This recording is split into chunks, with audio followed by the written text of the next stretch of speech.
Hey, what's going on, everybody? Christian Ballard, sports journalist with Ballard Sports Media. Hey, do us a favor, hit that thumbs up, hit that subscribe button. We got a couple people watching already.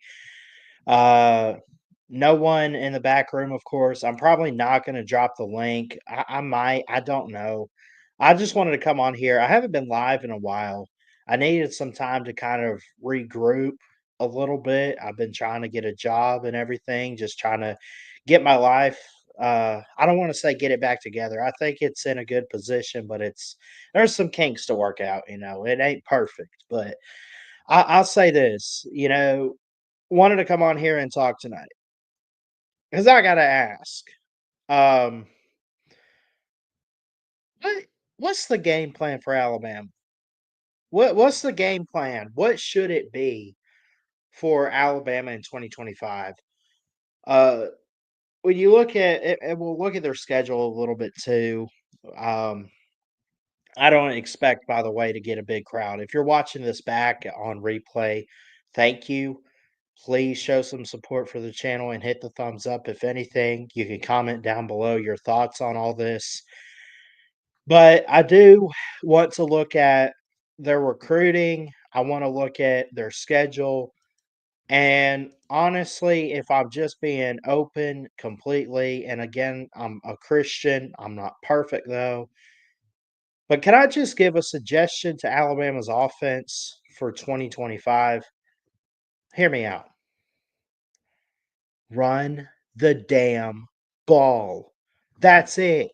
I think I think that's gonna be the key to success, honestly. That's the only time you'll hear me say that on here too, by the way. Maybe I've said it before, and if so, I apologize. But literally, like that's the game plan, right? I mean, when you think about it, um, Milrow shot himself in the foot last year. Milrow shot himself in the foot, and you had receivers outside of Ryan Williams. Like literally, I think the best game the receivers had was against Georgia. What happened after that? We don't know. All we know is it fell off. But Ryan Williams still pretty good. I want to go ahead and put this up here. I want to look at some of the enrollees for Alabama this year and kind of talk about what they have coming in. I think they're in a good position. There's going to be a quarterback battle. Jalen Milrow is going pro to the draft. I love Jalen Milrow. I wish him the best, but honestly, thank God he's getting out. Because it gave me a heart attack last year, almost. I shouldn't joke like that. I'm sorry. Anyway, you talk about 18 signees, enrollees, whatever. Keelan Russell, you talk about the quarterback situation. I think I made a video the other day, or I wanted to at least, but uh, you kind of talk about the quarterback situation. If you go most experienced, you go Ty Simpson. If you go most athletic, you go Keelan Russell. If you go most quote unquote talented, I don't know who you go with. But I think there's a three-man race. I think it's Ty, Austin Mack, and then Russell, the freshman, who's from Duncanville, Texas. I think it comes down to those three guys. What's up, Daniel Barry? Good to see you in here. Love and appreciate you always showing up. I think it's Ty's job to lose. I think the real position battle comes down to backup quarterback. But at the same time, we said that about Milrow last year. Now, it was only Milrow's to lose because of what happened in 2023. He had some good moments at the end of the game, or at the end of that season, I should say. Um, it's really nobody's job to lose. Now, if you had to put yourself in DeBoer's shoes, do you want to risk losing a guy like Keelan Russell if you don't start him right away? You don't want to lose that. You don't want to lose Ty. You don't want to lose anybody in this quarterback room, I don't think. Um, he might go most with who fits his offense, and I think that's what he should do. And if it is the case, Austin Mack might be the guy because he backed up Mike Penix. And came to DeBoer at Washington and everything like that, and uh, he knows DeBoer, he knows his system. You talk talent, Keelan Russell might fit the system. I don't know if Ty Simpson, as much as I want to see him uh, start day one, as cool as it would be to see a true freshman start and get his foot in the door at quarterback with the talent that he has, I don't think it's the right answer now at this moment in time. I just don't. We could go on a whole tangent about this all day long until the cows come home, but I don't want to do that. Let's just keep talking about their recruiting. I think the recruiting's amazing. I like Michael Carroll. Uh, Dijon Lee, going to be a stud defender. Um, he comes in. He could be. I don't think he's an early enrollee, but could he be the Ryan Williams of the defense this year? Where he's just that star that comes out of high school and lights it up as a freshman. Could he start right away? He could. Ivan Taylor, 4-star from Winter Garden, Florida, really good. Jackson Lloyd, 4-star out of Carmel, California, really good. And you see all these guys. I like Ackland Deer, almost a 5-star recruit, but I think he's just a bit shy of that. He's really good at running back. So and Alabama finishes overall number 4 in the 2025 rankings and recruiting. We'll look at their schedule too. I've already predicted it. I said 9-3, 10-2 at most. They're going to lose a couple games again this year. But I think the key is going to be quarterback play. I really do. I think they need to run the ball more too. And we saw that at times last year. But I think DeBoer got into the mode of let's make it all about the quarterback. And there's nothing wrong with that. That's how it should be. But now you bring in Ryan Grubb to replace Nick Sheridan. Nick Sheridan's been demoted to offensive line or wide receiver, some analyst, positional role, whatever. He's been downgraded. And I like that we're keeping him. I do. I think that Ryan Grubb is the right answer. He was the guy at Washington. He should have been our OC last year. In fact, he was for like a day or two, and then he kind of went off and did his thing. And I don't even know where he went, to be honest, but he left. And that brought in Nick Sheridan. Now, Nick Sheridan has good experience, and he's not too bad or shady. Like I thought he did okay for year one. These people that bash Jalen Milroe and say he's a bad quarterback, he shouldn't go to the NFL or he should change positions. I don't know if it was all his fault last year. I also know that at the same time, even though he made mistakes on his own, you had to adapt to a different coordinator, a new coach, and new everything. It just seemed to have declined. So that's my 2 cents on the coordinators. Now, we get to real quick, I wanna look at the schedule. What games and I've already given a prediction, like I said, 10-2 at most. I think I said Georgia, and I think Auburn, maybe LSU or somebody, if we're not careful, they could lose to. But I think the revenge games, Vandy, Oklahoma, they get those at home, which is good. Trying to think who else they lost to last year. Tennessee, that's at home. All the revenge games are at home. I think they are going to lose to Georgia at least. The first game of the season, and by the way, A-Day on April 12th. The first game at Florida State. I thought about having some fun this offseason and trolling Florida State. I'm not going to try to do that. Nothing but love and respect for them and the fans. I don't think the fans are the issue. I think Florida State's the issue. They went out and got DJ Ukulele, Uyunglele, or whatever you call him. They went and got him at quarterback.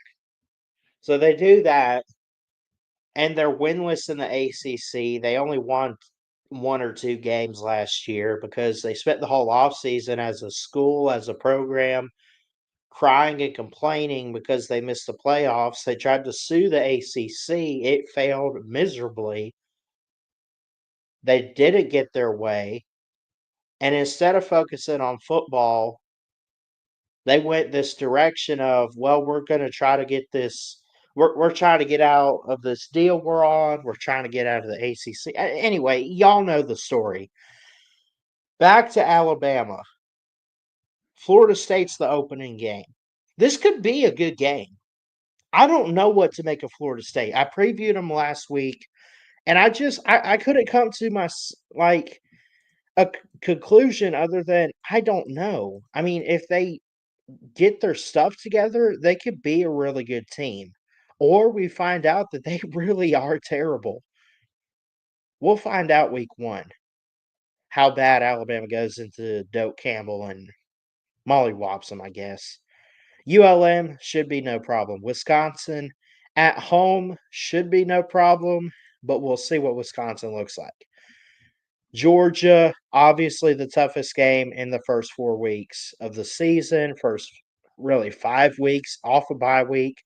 Go to Georgia. I do think Alabama's going to lose that game in Athens. That could be a night game, even if it's afternoon.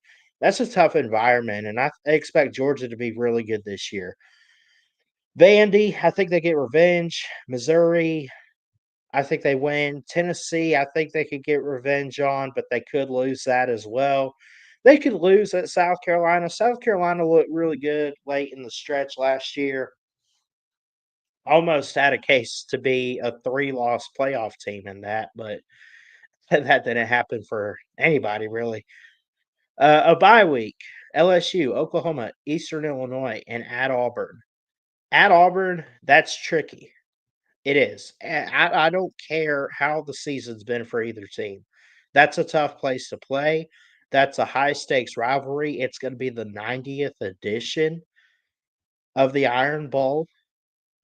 Um, we'll see what it looks like. Again, I got them going no more than 10-2, 8-4, 9-3, maybe at minimum. I don't think they fall off and go like 7-5 or 6-6. I don't think they're going to be that bad, but they got the talent, they got the skill players, they got everything coming in, right? I mentioned some of the guys returning. I mentioned some of the guys that they signed and enrolled. Latsier Brooks is a freshman wide receiver. A lot of people talking about him. Luke Metz at linebacker. Micah DeBose, offensive tackle. Mal Waldrop from Phoenix City. Offensive tackle. Marshall Pritchett, the tight end. Ackland Deer, the running back. I could go down the list.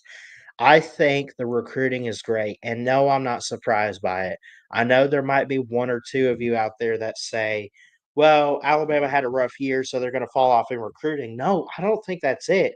I think there's guys out there that look at it as, okay, they had a rough year, they struggled, but I'm going to stay committed and do my part because I want to help make this program better. Because they know that even before Nick Saban, Bear Bryant, Gene Stallings, Wallace Wade back in the 30s or whatever, they were championship winners. They were elite. They were top notch at Alabama. Like, it's a standard of football. Not saying that Alabama's the go to standardized program today in terms of, oh, they're at the top today. I look, without Nick Saban, there, I'm not going to continue to say that. I still think it's probably a Georgia or somebody, right? Or maybe it's nobody. Man, I mean, what does Ohio State do this year as the defending champs? We'll see. But all time, I think Alabama is a historically great program. Obviously, one of the winningest programs in football, the winningest in the SEC. Everything to that standard, and people want to play for that. It's so. I don't want to say that it's weird. I guess you could say it's just unique. Like, there's just something about it. and I'm not even just saying all this as a fan, like, you gotta admit it, like, Auburn fans will admit to you, like, "Oh, yeah, I'd rather go play for Alabama right now for the next 10 years," or like, okay, so you're a college recruit, you're a five-star in the state of Alabama, and you come to your final 2 decisions or signing day, and you got, like, these 3 schools, and you throw one away. Let's say if you wanna stay in state, who do you wanna play for the next 5 years? Hugh Freeze in Auburn? Or do you wanna play for Kalen DeBoer in Alabama? Oh, I don't blame you if you pick Hugh Freeze, but is it really the wrong choice to say Kalen DeBoer in Alabama? No, there's no right or wrong choice. I mean, you got young coaches there. Hugh Freeze is doing his thing at Auburn too. I know it. I know he is. But point being, Alabama hasn't gone away just yet. Now, they haven't won a title since COVID. I get that. They didn't make the 12-team playoff. They were not one of the best 12 teams, Ballard, so I think they've fallen off. They fell off this past year. I'm talking about long term. Kalen DeBoer is the guy. He's a young head coach. He's at a program that's already beefed up in recruiting and everything. He knows how to work the portal. He can adapt to the style of play today. He can do all of that to help continue the winning culture and tradition at Alabama. He just kinda had the first year jitters, I would say, and I'm not trying to make light of the situation necessarily, but you gotta understand the heat that was on him for, like, taking this job after like, you're the guy replacing the guy. You're replacing Nick Saban, you're replacing the GOAT, all of that. So, what do you do now? You open with Florida State. What do I wanna see at the spring game on April 12th? I'm probably not going back to A-Day unless Ramajama Taylor can promise that he's not gonna play this Where's Waldo game again. If he's watching this, I love you, bro. Like, get a game plan together, we'll make it happen. If it doesn't happen again, I'm never trusting you again on that part. But, you get A-Day April 12th, but August 30th, you open the season, 2025, at Florida State. I don't know what to make of Florida State this year. Again, I previewed them, but I don't know. Maybe 5 wins is their ceiling. It could be that first game. Could they turn some stuff around, or does Alabama go in there and mollywop 'em? I don't know. ULM, no problem. Wisconsin could be a decent Big Ten team. Going to Tuscaloosa is a challenge. Alabama handled them in Madison last year. I could see them going 3-0 before the bye week, go into Georgia, lose to Georgia. Vandy's gonna be another good team. I think we saw that that wasn't necessarily a fluky loss that Alabama had last year. I think Diego Pavia and company were really, really good, and Clark Lea's building something special. At Missouri, I don't really expect much from Missouri this next year. They could be good, but Alabama should be able to win that. Tennessee, same thing. They're gonna be great, and Josh Heupel's got them going in the right direction, but having that game at home, uh, Alabama's gotta be able to take care of that stuff. They just have to. South Carolina, same thing. It's at Williams-Brice, though. LSU, Oklahoma, Eastern Illinois. Eastern Illinois, you lose that game, you're calling for DeBoer's head.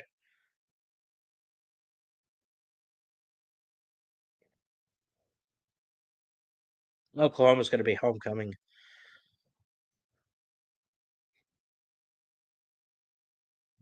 At Auburn, I could get if you lose that, depending on how Auburn looks this next season. If they're bad, you gotta win that game on the road. If not, I mean, I know it's that rivalry that I always say you throw the records out the window and just play the game and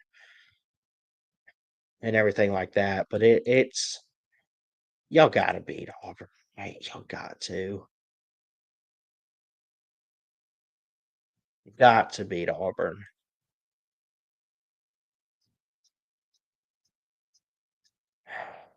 Even though they've won the last 5 or 6, whatever it's been.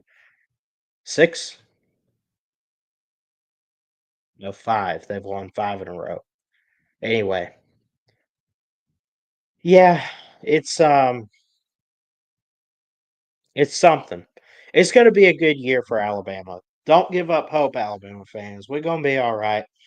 Um, I think the game plan, just to sum it all up, get back to running the football, build the defense up, defensive consistency, O-line consistency, the right quarterback for this offense, and I think we have a really good chance to, um, really just take off and run with it. I really do. Now, is it title or bust for DeBoer? No, but I think he's got to win 10 games regular season. I think Alabama has to make the playoff in year 2. Probably with the roster they had, they should have made it year 1. But again, like I said, I'll give him a pass because he's replacing the greatest of all time. Dang. I don't know, man. I just I hope things turn around and we see the brighter side of Alabama this year in 2025. That being said, I'm gonna get off of here. We got a couple people still watching. Thank you, Hebrew, Y'all Warrior. We'll call you that. Thank you for showing up, and Daniel Barry for showing up in the chat. Love and appreciate you guys. Love all you guys out there. Jesus loves you. God bless. And we'll see you next time here at Ballard Sports Media. Like and subscribe. We'll see you next time.